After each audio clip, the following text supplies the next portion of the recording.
The angriest IEM in the world.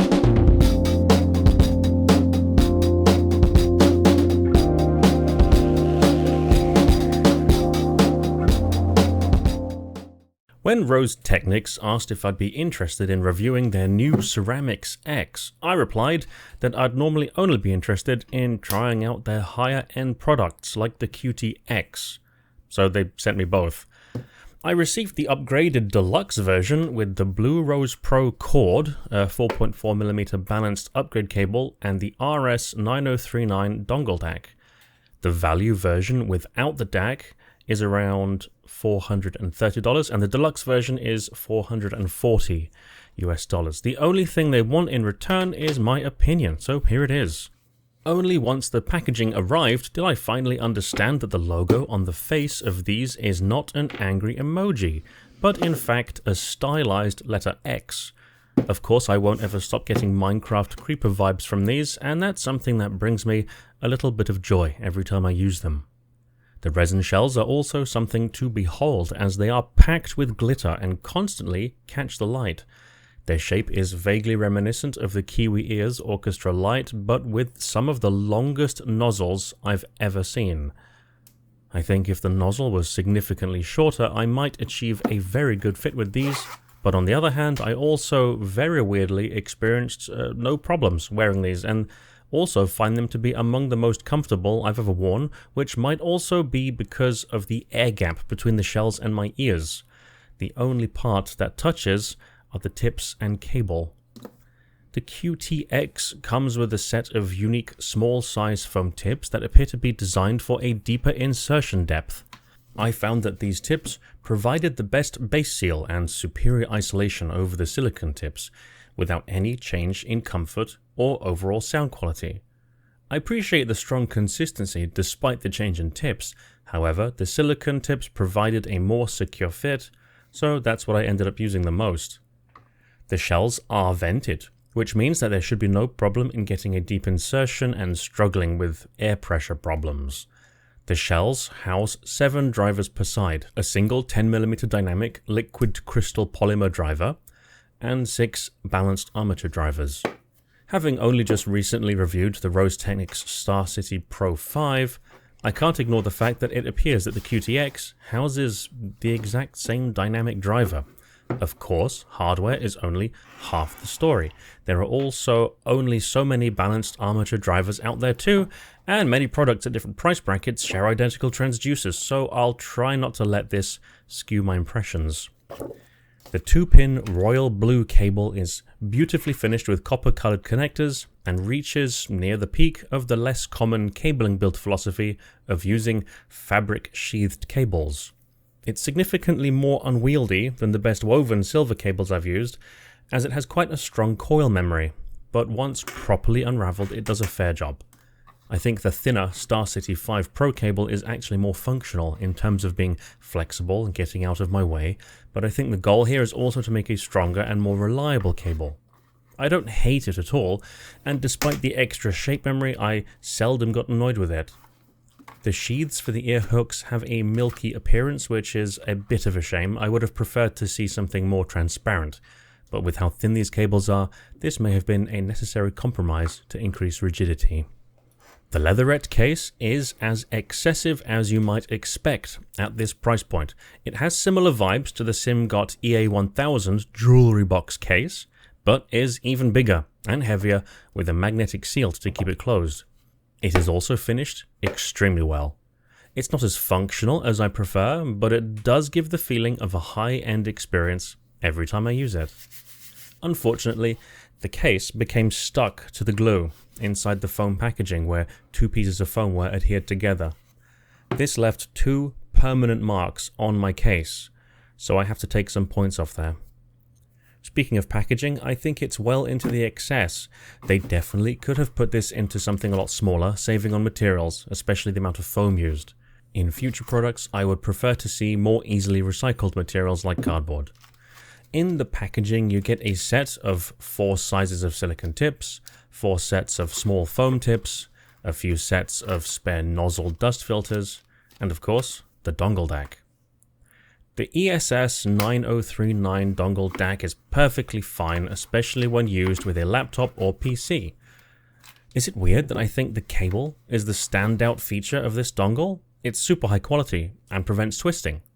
Aside from the awesome cable and the very acceptable build quality, it is extremely lightweight at 14.5 grams without the cable, and able to play up to a sample rate of 32-bit at 384,000 Hz. However, using it with my smartphone, the Cutie-Ex is not recommended. The Cutie-Ex is so sensitive that on the lowest volumes, a single change in volume is far too big of an increment, and very often I found that it was almost either always too loud or too quiet. When using the Cutie-Ex with my smartphone, I have deferred to using other dongles with their own volume controls with more volume increments. Measuring the HD650 seated in the same location with 3 different amps, the Rose Technics ESS9039, Fuzzy Audio SK02, and the Audio GD NFB 11.28 TCXO reveals that it is neutral and does not impart any tonal characteristics of its own. However, since output impedance is a thing, let's see how the Cutie-Ex differs on the same 3 amps. Interestingly, the ESS9039 causes the Cutie-Ex to deviate slightly from the other 2 amps, with a 2 decibel rise in the bass and a 1 decibel reduction in the treble peak. It's a very small change, but may be welcome nonetheless, and something to consider if you want to use this combination with a laptop, which would be one of the more ideal scenarios. As they are, I can't fully get behind the frequency response. Of course, on one hand, I don't want all my headphones and IEMs to sound the same. That would be boring. But it's also too far outside of my acceptable tonal range. Pinna gain or canal gain is a little bit too present, as is the treble. These present almost a perfect V-shaped signature, going by the Mini DSP ears graph, so on the other hand, their stock sound is also extremely well tuned for low volume listening, as it has something of a strong loudness curve applied. Going back to the Star City 5 Pro, I feel like I can't continue without making this comparison. The overall timbre and texture between these two is quite similar. Although the Star City 5 Pro is actually the more neutral of the two, it is also the more calm and pure sounding. The Cutie-Ex sounds like it's following a similar philosophy in its tuning, but with more fun added in. Bass is thumpier than neutral, and while I wouldn't consider it a basshead IEM, there is enough to satisfy those who listen to all genres. The mid-range timbre and tone is actually overall very good. I think some people might think these are a little on the cold side, but I think there's just enough bleed from the upper bass into the mids to give enough warmth to vocals which are more boosted on the upper end. A fine balance has been achieved. Treble and upper mids I think could have been reined in a bit. Of course, not all recordings are equal, and there are some that sound perfectly balanced, detailed and articulate with this level of treble, and then there are others which do sound piercing, bright and uncomfortable. On the whole, I've been listening to these with only a small sub-bass boost, which has worked very well for the most part in satisfying my bass needs, and slightly balancing out the boosted upper mids and treble. Occasionally, I've only reduced the pinna gain around 4 kHz, especially for some older recordings and rock music. I'm very happy to report that the staging is on the larger side, with a very good, precise stereo image that puts things mostly in front of you, with a good amount of width. It's mostly locked into the typical headspace, with the occasional sound appearing from outside.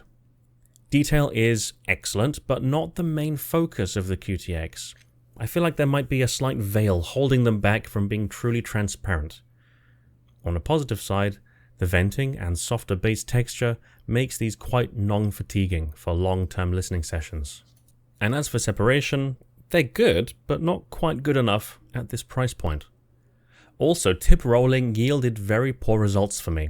The stock tips are quite short, with very wide bores, and switching them out to some full foams or anything with narrower bores ruined the staging and bass presentation.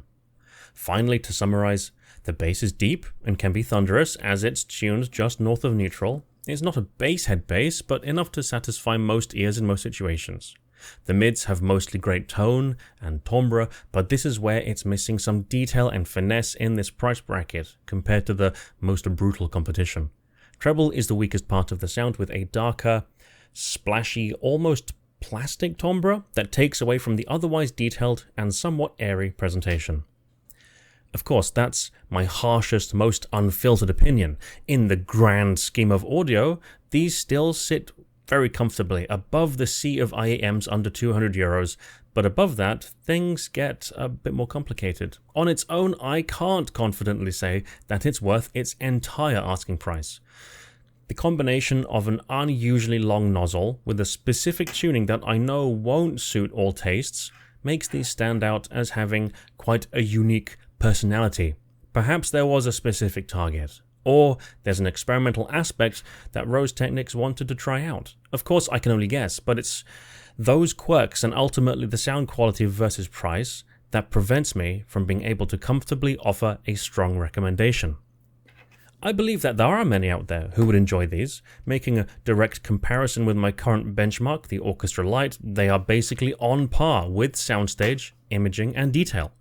Even the subjective musical performance of both is very similar, with the Orchestra Lite edging into the lead with slightly more convincing dynamics.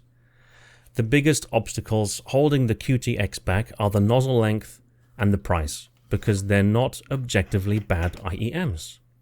On the flip side, if you're looking for a very particular tuning that does tastefully smooth everything over while adding some forwardness and a kind of sweetness to vocals and upper mids, they're still a strong contender, especially if you're willing to EQ a bit to taste.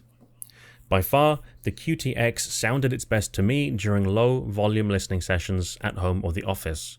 The V-shaped sound behaves somewhat like a loudness curve, so at lower volumes you still get the emphasis of lower bass and upper treble, making them sound more energetic and enjoyable than many others at similarly low volumes. In the end, I do personally rank them among the better IEMs I've ever heard, and compared to the sea of options out there, I think they often do present a decent value proposition, but ultimately I think this is going to be one of those Marmite IEMs that will divide opinions. Take it easy, and I'll see you in the next one.